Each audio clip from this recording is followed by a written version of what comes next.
A little over 200 years ago, a small, boyish 20-something made this place the centre of European science. Here at the Royal Institution, Humphry Davy, a charismatic lecturer and a brilliant experimentalist, defined the role of romantic hero, triumphing over humble origins by force of personality. Davy's lectures were wildly popular because he spoke of science as the means of unlocking the secrets of life and backed his words with spectacular deeds. Wielding a new technology, the voltaic battery, he used electricity to break substances apart and reveal unknown elements. He isolated sodium, potassium, barium, strontium, calcium, boron, and magnesium. He overthrew the oxygen-based chemical theory then in vogue by showing chlorine's elementary status, achievements that led him to be hailed as the greatest chemist that has ever lived. By 1818, Davy was known across Europe. Napoleon awarded him a medal and the Prince Regent made him a baronet. He had become the scientific genius penetrating into nature, fictionalized by Mary Shelley in Frankenstein. Davy's love of nature and fascination by experiment began in his Cornish childhood. Born in 1778, he was a poor boy, apprenticed to a local surgeon, and never went to university. But his appetite for knowledge was noticed by two visiting convalescents with scientific and industrial backgrounds, Gregory Watt and Tom Wedgwood.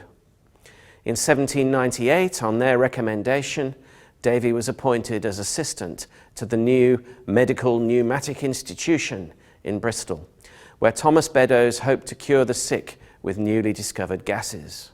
Davy's understanding of scientific inquiry and of the role of the inquirer was shaped by the radical intellectual circles he encountered at the Pneumatic Institution.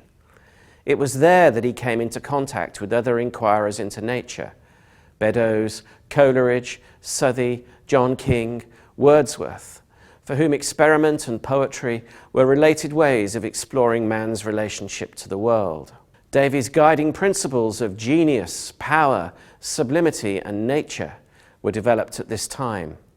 The most promising discovery of the Bristol years was nitrous oxide, the wonder-working gas. Davy and his friends trialled its effects, mental and physical exhilaration, in the laboratory, but also outside, by night in the Avon Gorge. It heightened and lightened consciousness. It conduced to poetic visions of nature. But Davy ultimately showed in systematic tests it did not cure diseases. The Pneumatic Institution had not found a revolutionary cure for consumption.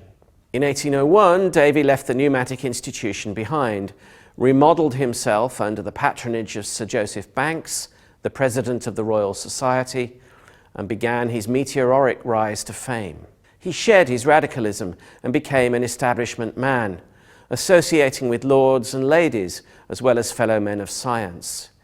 He used these associations to get support for his research, raising funds to build the largest voltaic pile in existence, here in the laboratory of the Royal Institution. He devoted great energy to not just to experimenting with the pile, but to persuading others of the truth of his discoveries, and therefore of his own genius as a discoverer. His letters reveal him consciously fashioning his selfhood to embody this chosen role. They also reveal the negative of this positive self-modelling.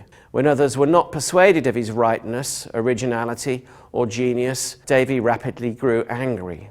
In 1812, Davy married a wealthy widow, a socialite, Jane Priest.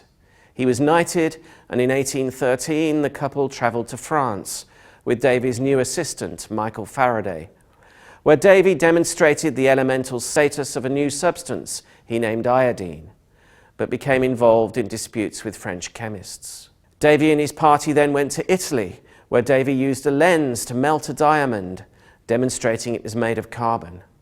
He also climbed Vesuvius and began to develop a theory of volcanism. Returning in 1815, Davy began the work that established his popular fame. In response to a series of mine disasters in the northeast, he designed a safety lamp that would light collieries without causing explosions. Davy was in Italy again in 1818 and 1819, attempting to unroll the carbonized papyri that had survived burial by volcanic ash at Herculaneum.